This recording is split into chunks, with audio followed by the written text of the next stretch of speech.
In the March 2008, the body of 50-year-old oil magnate Ronald Harper was discovered in his study at his Brookfield, Texas mansion. An investigation uncovered the shocking details of his wife, Evelyn Harper's affair with their church pastor, Thomas Bradford. In July 2007, at First Light Baptist Church in Brookfield, a series of events began to unfold that would ultimately lead to betrayal, scandal, and murder.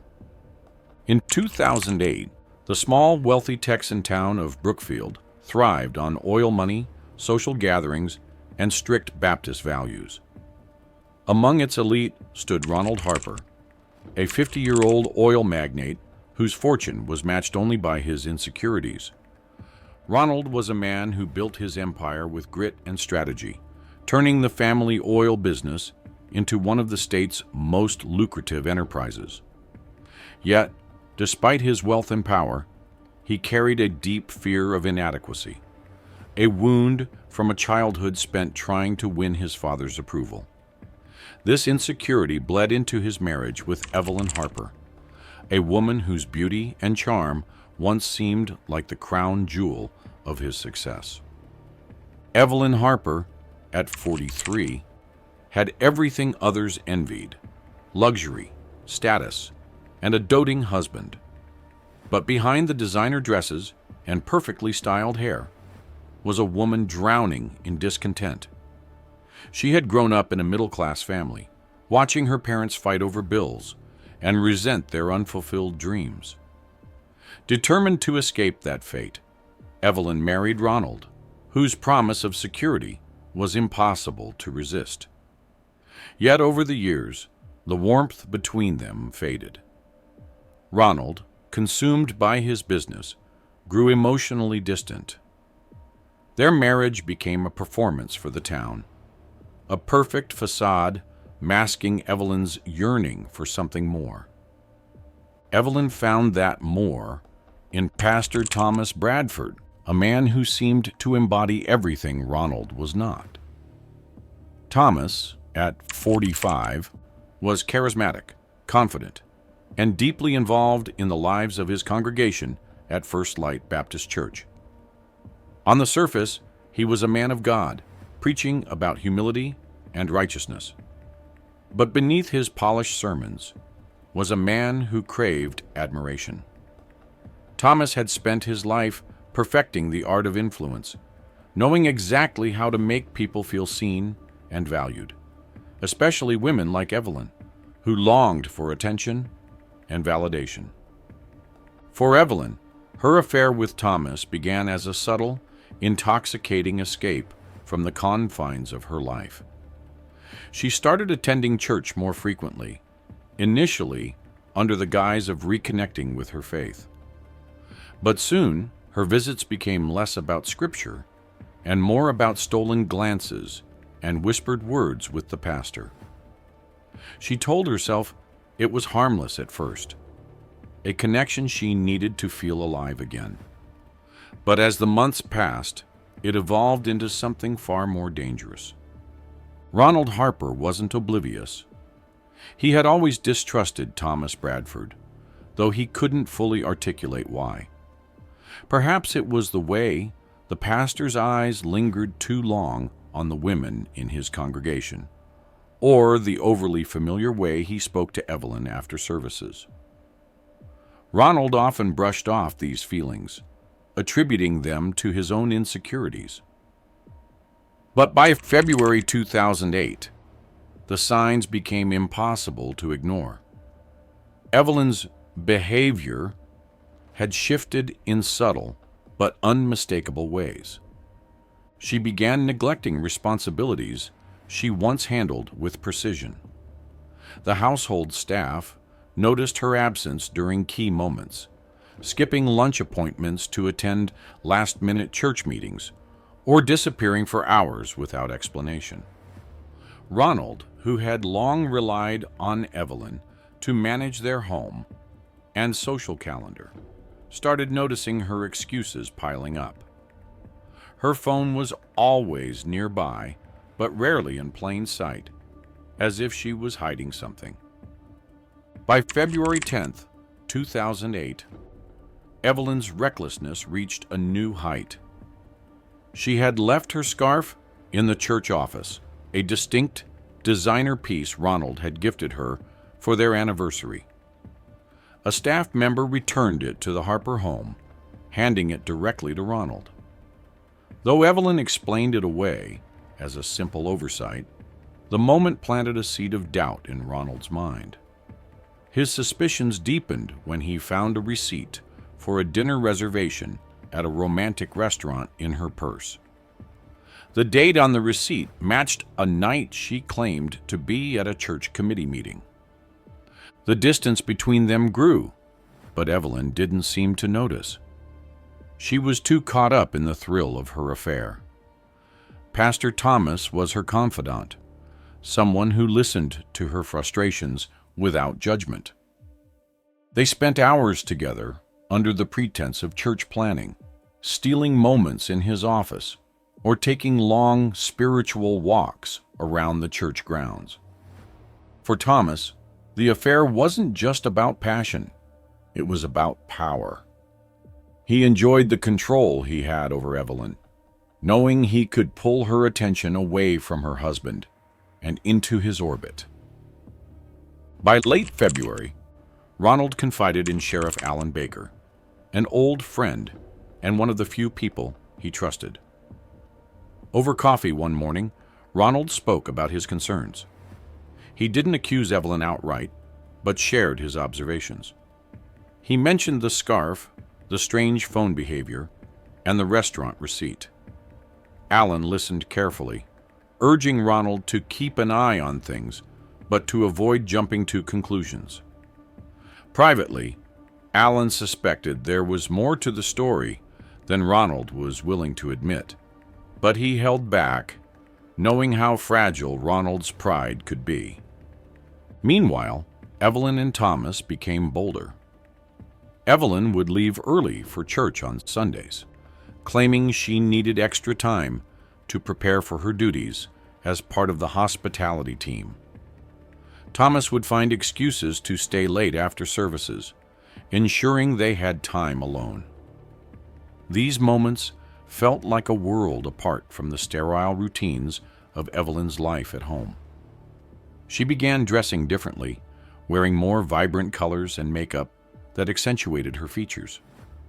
Friends noticed her newfound energy, but attributed it to her deepened faith. As March 2008 approached, the tension in the Harper household reached its breaking point. Ronald's observations turned into quiet investigations. He began following Evelyn discreetly, noting her patterns and piecing together her lies. He didn't want to confront her until he had undeniable proof.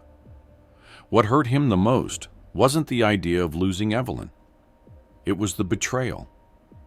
He had built his life around the image of a perfect family, and her affair with Thomas threatened to destroy everything he had worked for. Unbeknownst to Evelyn, Ronald had already decided to take action. He planned to expose the affair in the most public way possible, choosing the upcoming baptism event on March 15, 2008, as his stage. For Ronald, it wasn't just about humiliation. It was about reclaiming control. If Evelyn and Thomas thought they could play him for a fool, they were about to learn just how wrong they were. By the time the baptism event arrived, Ronald's suspicions were no longer just thoughts. They were a storm brewing, ready to erupt. The morning of March 15, 2008, was unusually warm for spring in Brookfield, Texas. The First Light Baptist Church, a stately brick building surrounded by well-manicured lawns, was buzzing with excitement. It was a special day, the long-awaited baptism event. Families dressed in their Sunday best streamed into the church, filling the pews with anticipation. For weeks, the event had been promoted as a celebration of faith, a moment for the community to come together. No one could have imagined the chaos that was about to unravel. Evelyn Harper arrived early, as she often did for church events, her calm demeanor masking her unease. The affair with Pastor Thomas Bradford had grown increasingly intense over the months. What began as stolen moments had evolved into something dangerous, something she could no longer fully control. Despite the risks, she convinced herself that today would be uneventful. She trusted that Ronald, who rarely attended church with enthusiasm, would keep his suspicions to himself. But Ronald had been meticulously preparing for this day, his every move calculated. Inside the church, Thomas stood at the front, shaking hands and exchanging warm greetings with his congregation. His charisma was undeniable. People gravitated toward him, seeing him as a pillar of strength and morality. But beneath his polished exterior, Thomas harbored a growing sense of dread. He had noticed Ronald's piercing gaze in recent weeks, the way the man's eyes followed every interaction between him and Evelyn. Still, he dismissed his fears, convinced that no one could outmaneuver his charm. As the service began, the congregation sang hymns, their voices filling the sanctuary with harmony. Evelyn sat in the third row, her hands trembling slightly as she clasped them in her lap. She stole occasional glances toward Thomas, their silent connection still electric, despite the growing tension. Ronald, seated 2 rows behind her, clenched his fists, the evidence he had gathered burning a hole in his pocket. He had stayed up the night before, rehearsing the moment in his mind, preparing himself for the uproar his actions would cause. At the 10:37 a.m., the choir began a rousing rendition of Amazing Grace. The churchgoers swayed gently, absorbed in the melody. It was then, during the crescendo of the song, that Ronald decided to strike. Rising abruptly from his seat, he marched toward the pulpit, his shoes echoing sharply against the wooden floor. The music faltered as people turned to see him approach. The sudden interruption silenced the room. The sight of Ronald on the stage was shocking enough, but what came next shattered the illusion of peace. Without hesitation, Ronald pulled out a stack of photographs, proof of Evelyn and Thomas's affair. The images, candid and undeniably incriminating, showed the 2 of them in moments of intimacy. The betrayal was captured in stark, unforgiving detail. Evelyn's face in the photos was unmistakable, her trust in Thomas evident in every stolen glance and touch. The air in the church grew heavy as gasps rippled through the crowd. Some covered their mouths in disbelief, while others exchanged wide-eyed looks, unsure of what to do. Ronald's accusations, though spoken with an eerie calm, cut through the room like a knife. He demanded the congregation open their eyes to the man they had trusted, a man who had violated the sanctity of his position. Evelyn's world seemed to collapse in slow motion. She rose from her seat, her face pale, as she tried to approach Ronald, but the damage was already done. The photographs fluttered through the air like fallen leaves, landing on the pews and the floor. People bent down to pick them up, their shocked expressions growing more pronounced with each passing second. The whispers began almost immediately, fragments of judgment and condemnation spreading like wildfire. Thomas, standing just a few feet away, froze. For the first time in years, he was speechless. He had always been able to talk his way out of difficult situations, to spin the narrative in his favor, but this was different. The evidence was undeniable, and the betrayal was public. His polished reputation, the foundation of his influence, crumbled beneath him. Evelyn pleaded with Ronald, but he refused to look at her. His voice, steady but seething with anger, carried through the church as he declared his intent to divorce her. He didn't just accuse Evelyn of infidelity. He stripped her of her identity as his wife and as a respected figure in the community. He spoke of how he had given her everything, only to be repaid with betrayal. The weight of his words crushed Evelyn, leaving her standing there, utterly exposed. The congregation turned against her almost immediately. Women who had once envied her for her grace and charm now whispered about her deceit. Men who had admired her beauty avoided her gaze, their respect replaced with disdain. The church, a place where she had once felt powerful and adored, became a sea of judgment. Evelyn's attempts to explain herself fell on deaf ears. Her reputation was beyond repair. Thomas, desperate to salvage what he could, took a different approach. He addressed the congregation, his voice trembling as he spoke of human weakness and the power of forgiveness.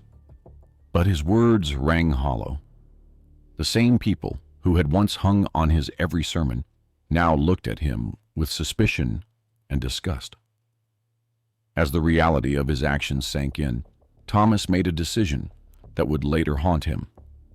He began to distance himself from Evelyn. Publicly, he expressed regret and a commitment to atone for his sins. Privately, he stopped taking her calls, leaving her to face the fallout alone. By March 16, 2008, the news had spread beyond the church walls.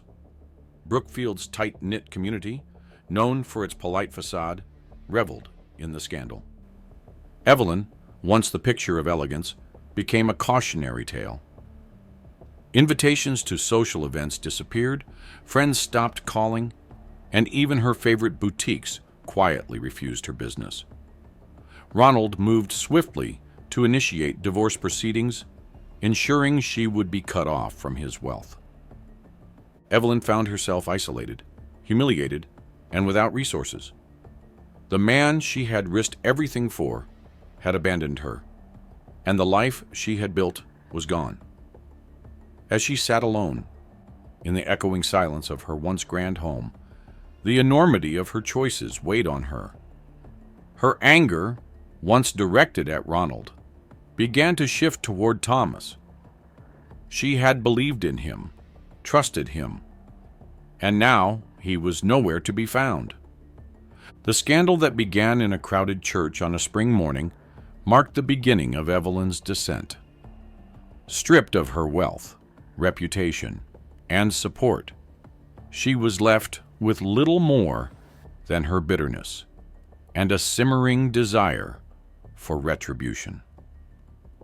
On the night of April 2nd, 2008, Ronald is found dead in his study, his head bludgeoned with a decorative oil drill model. The scene suggests a crime of passion. Evelyn, now the prime suspect, claims innocence but has no alibi. The morning of the April 3rd, 2008, was gray and somber, a fitting backdrop for the grim scene unfolding at the Harper estate. The sprawling mansion, once a symbol of wealth and stability, now stood as the epicenter of a gruesome crime.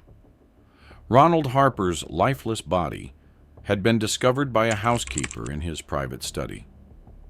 The oil drill model, a decorative piece commemorating his first major business deal, lay nearby, smeared with blood. The lack of forced entry immediately suggested the killer was someone Ronald had trusted, someone who had access to his home.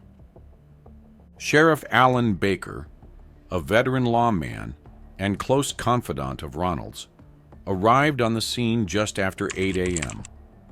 He moved through the study with a practiced eye, taking in every detail: the shattered glass from a knocked-over whiskey tumbler, the papers scattered across Ronald's desk, and the dark red stains that painted a grim picture of the violence that had occurred.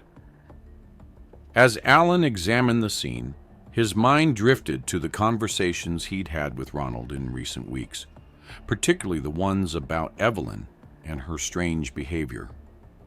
Ronald's words echoed in his memory, and Alan couldn't shake the feeling that this murder was deeply personal. By April 6th, 2008, Evelyn Harper found herself sitting in a cold, stark interrogation room at the Brookfield Police Department.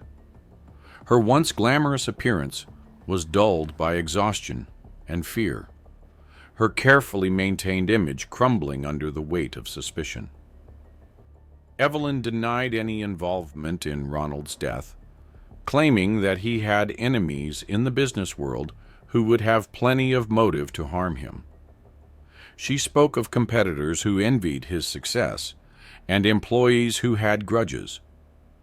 Her voice, while composed, carried an edge of desperation, as though she was trying to convince herself as much as the investigators. The detectives, however, were skeptical. They pressed Evelyn about her whereabouts on the night of the murder. Evelyn claimed she had been home alone, reading and preparing for a quiet evening. But there were inconsistencies in her timeline, small details that didn't quite add up. She grew defensive as the questioning continued, deflecting attention to Ronald's alleged enemies. She described him as a man who, despite his wealth, had made powerful adversaries. Yet the detectives noted her unease and the way her hands trembled when pressed about her recent interactions with Ronald. By the April 10th, 2008, the investigation took a significant turn. Forensic analysis revealed traces of blood on a scarf that had been discarded in the Harper estate's trash bin. The scarf, a distinct piece Evelyn was known to wear, matched samples taken from the crime scene. Even more damning, her fingerprints were found on the oil drill model used as the murder weapon. The evidence painted a chilling picture, one that Evelyn struggled to explain. Her earlier calm began to falter as the weight of the findings pressed down on her. While Evelyn maintained her innocence, the detectives were starting to see cracks in her story. At the same time, Pastor Thomas Bradford was brought in for questioning. By now, Thomas had distanced himself from Evelyn entirely, framing her as an increasingly erratic figure in Ronald's final weeks. He spoke of moments when Evelyn had confided in him about her frustrations with Ronald, describing arguments that had escalated into threats. Thomas painted himself as an unwitting participant, someone who had tried to offer spiritual guidance but had been dragged into Evelyn's downward spiral. Detectives noted how quickly Thomas shifted blame, portraying Evelyn as unhinged.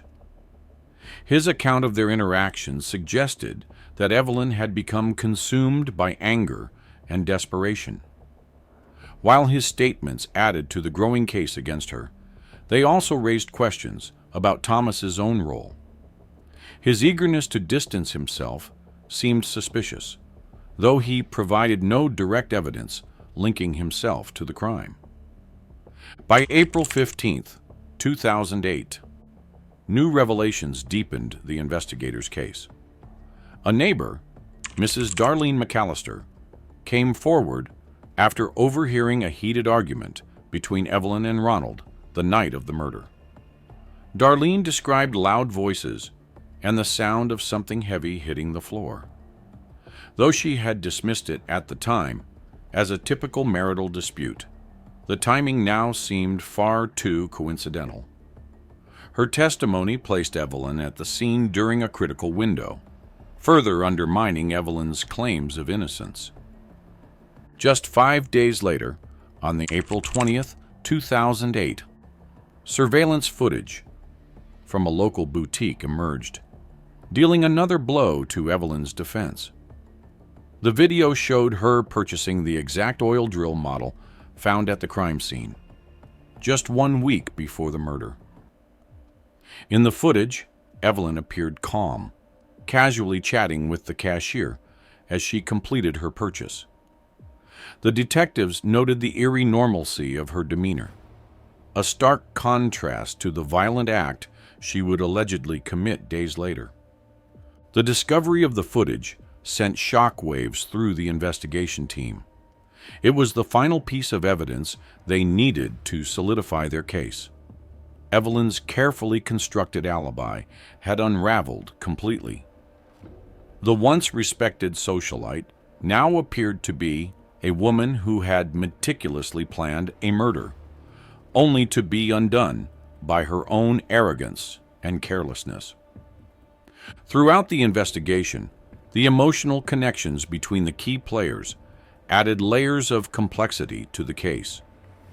Evelyn's betrayal of Ronald, both through her affair and his eventual murder, underscored the fragility of their marriage. Ronald, who had loved her despite his suspicions, had met a tragic end at the hands of the woman he once trusted most. Thomas's role in the saga was equally tangled. While he sought to protect himself, his willingness to throw Evelyn under the bus highlighted the selfishness that had driven their relationship from the start.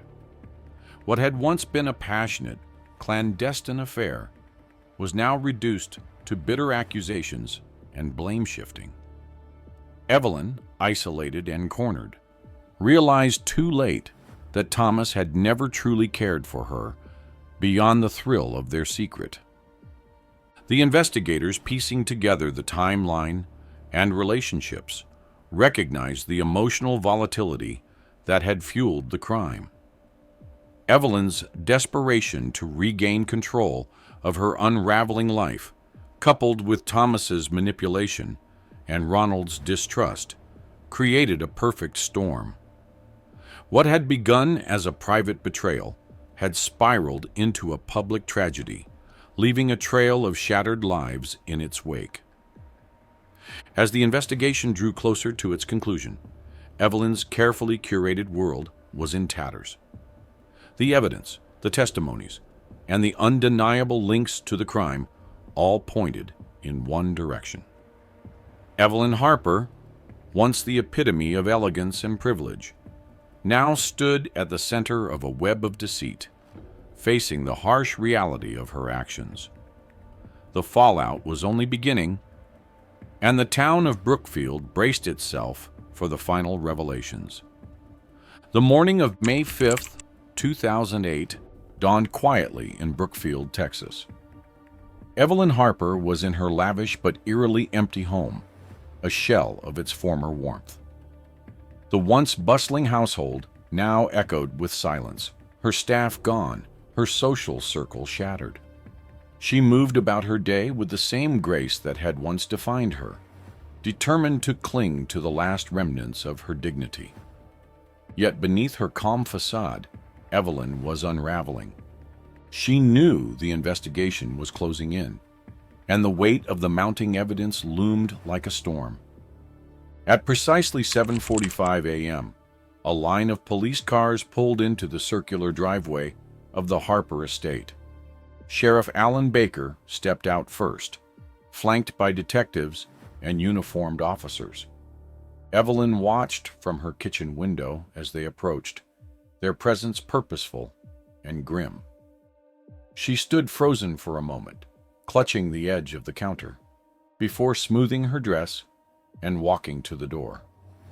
When she opened it, her face was a mask of composure, but her trembling hands betrayed her nerves. The officers informed her of the charges: first-degree murder. For a moment, she remained silent, her expression unreadable. But as the cold steel of handcuffs snapped around her wrists, The cracks in her calm began to show. Her breathing quickened, her eyes darting to the faces of the officers as though searching for mercy. The realization that her carefully curated life was over struck like a blow. The humiliation of being escorted out of her home, her neighbors peering from behind their curtains, was unbearable.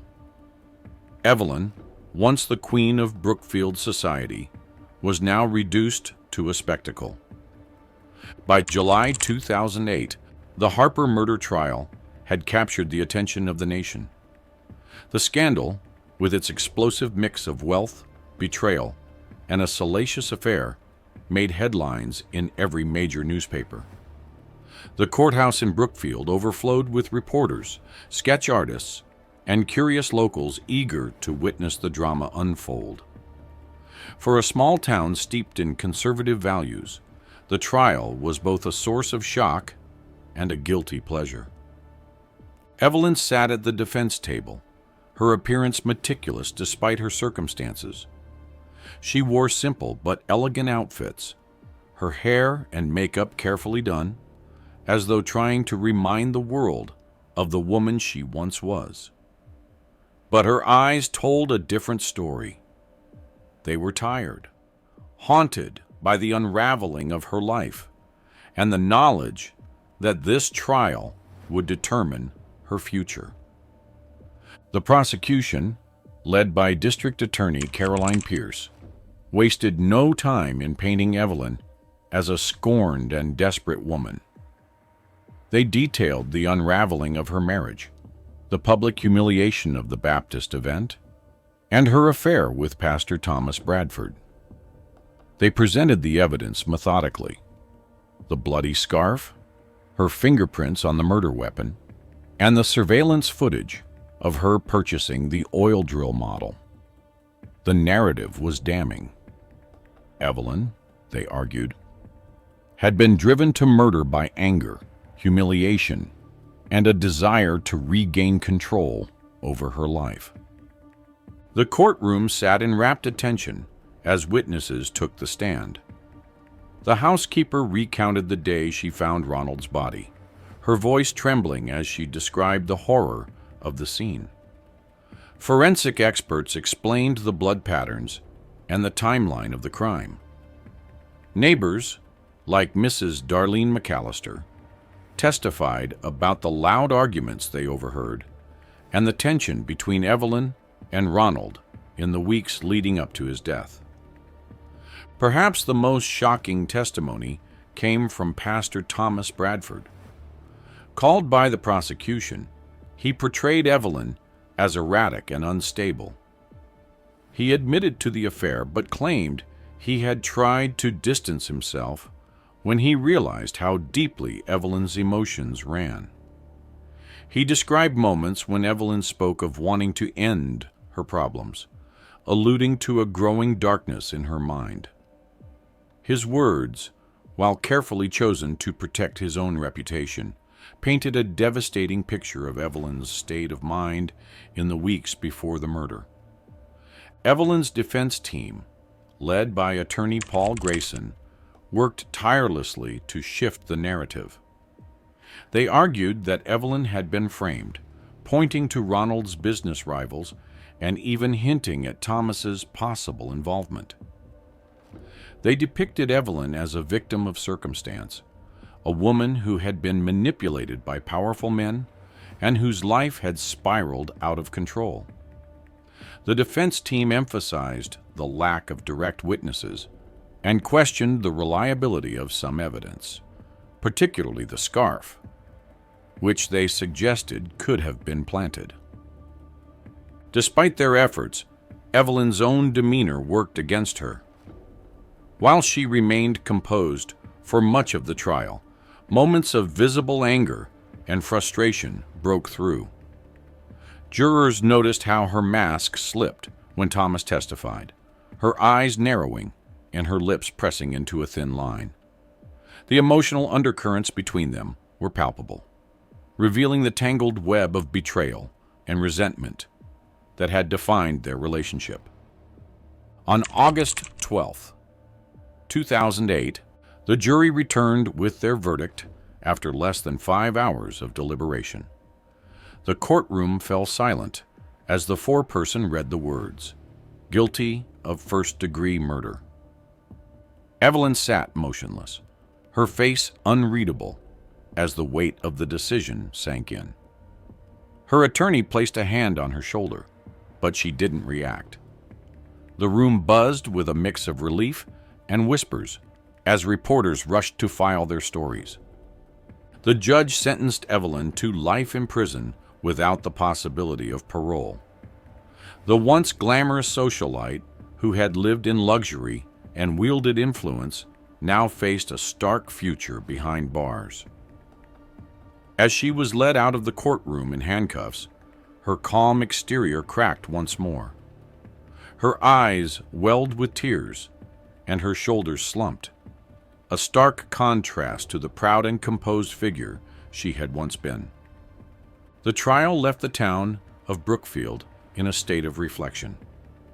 Ronald's tragic death, Evelyn's descent into infamy, and Thomas's cowardly attempts to save himself became the talk of the town for years to come. Evelyn's story, with all its layers of betrayal and ambition, became a cautionary tale about the dangers of unchecked desires and the cost of secrets. For those who had once admired her, there was now only pity and a lingering sense of disbelief.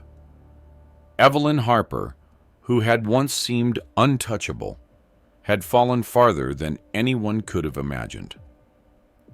Evelyn becomes a cautionary tale of greed and betrayal.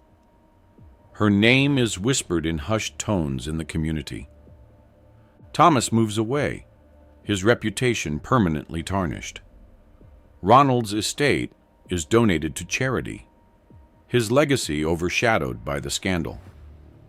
Don't forget to like and subscribe so you never miss our daily updates. Be sure to check out another jaw-dropping case we have. The story of how a Christian wife's affair with her brother-in-law turned deadly. Let us know your thoughts in the comments.